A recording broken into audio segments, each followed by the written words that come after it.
Assalamualaikum warahmatullahi wabarakatuh. Perkenalkan, nama saya Intia, NPM 21210200055. Saya mahasiswa semester 4 dari Prodi Hukum Tata Negara.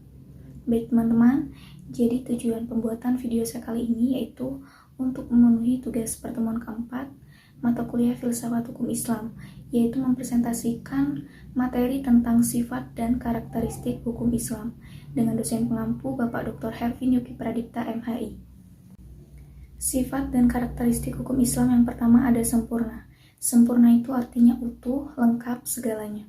Kesempurnaan hukum Islam atau syariat dapat dilihat dengan diturunkannya syariat Islam dalam bentuk yang umum dan mengglobal, permasalahannya kecuali tentang hal-hal yang bersifat langgeng, nas yang membuat prinsip-prinsip hukum terperinci, konkret, dan teknis.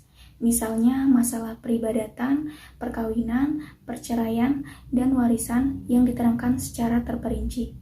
Syariat Islam dapat benar-benar menjadi petunjuk yang universal dengan bentuk yang umum dan global tersebut.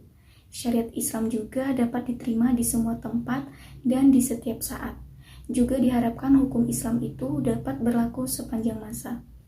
Sifat dan karakteristik hukum Islam yang kedua ada elastis.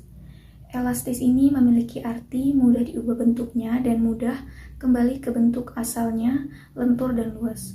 Keelastisan mencakup di segala bidang kehidupan manusia, baik jasmani maupun rohani, baik mengenai hubungan manusia dengan Tuhannya atau hablum minallah maupun hubungan interaksi sesama manusia atau hablum minanas. Juga tuntunan mengenai kehidupan manusia di dunia dan akhirat. Hukum Islam memperhatikan segala aspek kehidupan manusia, baik di bidang muamalah, ibadah, jinayah, siasah, dan bidang-bidang lainnya. Namun segala aturan yang diatur oleh hukum Islam itu tidak berarti pula menjadikan hukum Islam itu memiliki dogma yang kaku atau beku, keras, dan memaksa. Nas membuka peluang untuk memanfaatkan akal guna berijtihad dan memilih cara-cara yang paling sesuai bagi pelaksanaan sesuai pula dengan keadaan. Sifat dan karakteristik hukum Islam yang ketiga yaitu universal.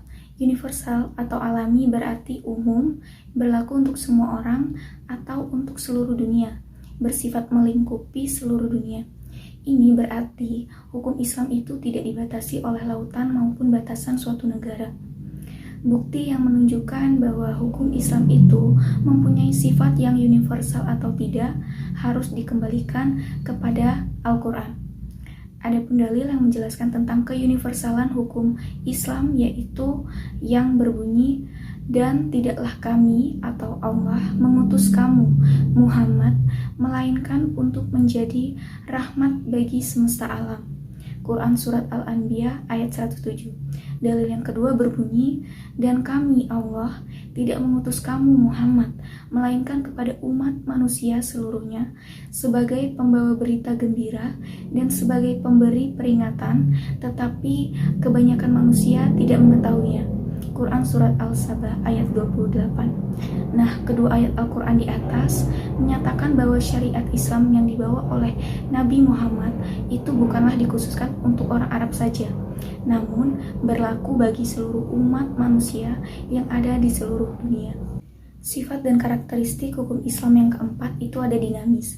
Kedinamisan hukum Islam itu terletak pada dasar-dasar yang menjadi dasar dan tiang pokok bagi hukum.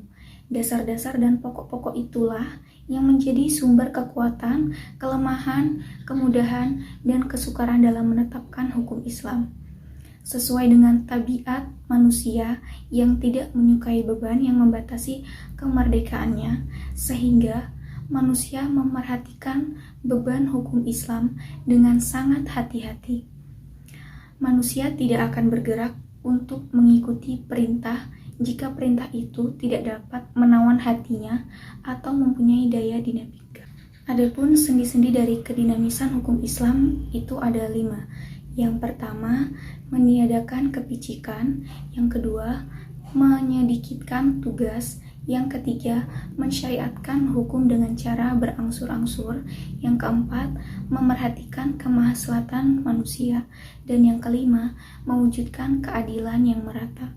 Sifat dan karakteristik hukum Islam yang kelima itu ada sistematis.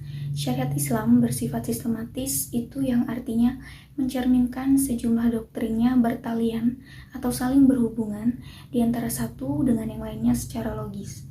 Beberapa lembaganya saling berhubungan dengan satu yang lainnya, seperti perintah sholat di dalam Al-Quran yang selalu diiringi dengan perintah menunaikan zakat, perintah untuk makan dan minum yang selalu diiringi dengan kalimat tetapi jangan berlebih-lebihan. Demikian pula dengan kelembagaannya. Pengadilan dalam Islam tidak akan memberikan hukum potong tangan bagi pencuri apabila keadaan masyarakatnya sedang kacau dan terjadi kelaparan, tidak akan memberikan hukuman rajam bagi pezina dan kebiasaan berpakaian yang belum diterapkan sebagaimana yang telah dikehendaki oleh hukum Islam itu sendiri. Hukum Islam dengan lembaganya demikian saling berhubungan satu dengan yang lainnya. Hukum Islam tidak akan bisa dilaksanakan apabila diterapkan sebagian dan ditinggalkan sebagian lainnya. Sifat dan karakteristik hukum Islam yang keenam itu bersifat ta'abudi. Hukum Islam bersifat ta'abudi itu artinya suatu bentuk ibadah yang tujuan utamanya itu untuk mendekatkan diri kepada Allah, yang berasal dari ketentuan-ketentuan hukum dari nas Al-Quran dan hadis, yang mana manusia harus menerima apa saja yang telah ditetapkan oleh syariat. Contohnya, sewaktu Umar melaksanakan haji bersama Rasulullah. Rasulullah mencium batu atau Hajar Aswad. Melihat hal itu, berucaplah Umar radhiyallahu anhu, "Kamu hanyalah sebuah batu. Jika aku tidak melihat Rasul menciummu, niscaya tidak akan aku lakukan hal ini juga." Nah, intinya itu sifat dan karakteristik hukum Islam yang bersifat ta'abudi ini tuh intinya itu selalu menjalankan apa yang telah ditetapkan oleh syariat hukum Islam tanpa ditawar-tawar atau tanpa menanyakan alasan mengapa perintah dari syariat itu harus dijalankan. Yang terakhir, sifat dan karakteristik hukum Islam itu yaitu bersifat ta'akuli. Bersifat ta'akuli itu artinya bentuk dalam bidang muamalah. Ta'akuli itu bersifat duniawi yang maknanya dapat dipahami oleh nalar atau makulah al-makna atau rasional akal manusia. Maka manusia dapat menaklukkannya dengan bantuan nalar dan pemikiran manusia. Ilat dari muamalah yang bersifat ta'akuli dapat dirasionalkan dengan melihat ada maslahat atau mudarat terkandung di dalamnya. Sesuatu dilarang karena ada kemudaratannya dan diperintahkan karena ada kemaslahatan di dalamnya. Itu dia sekian presentasi dari saya mengenai materi sifat dan karakteristik hukum Islam. Kurang lebihnya saya mohon maaf. Saya ucapkan terima kasih. Wassalamualaikum warahmatullahi wabarakatuh.